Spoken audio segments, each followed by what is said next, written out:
Ыстық күнде шөліңізді басатын өте дәмді лимонад жасаймыз. Ең алдымен 2 лимонымыздың 2 шетін алып тастап, қабығын ашып шығамыз.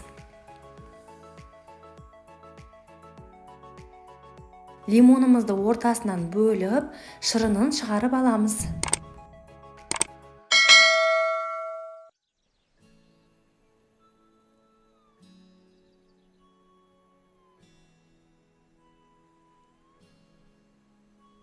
Пешке қоятын ыдысымызға лимонның қабықтарын саламыз. Жалбызымызды осылай қолымызбен мыжғылап саламыз. Және де құмшекерімізді салып, үстінен салқын судан құямыз.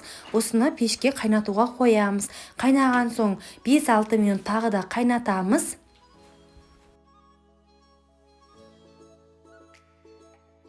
Жалбыз жапырақтары мен лимонымыздың қабығын сүзгішпен сүзіп алып тастаймыз.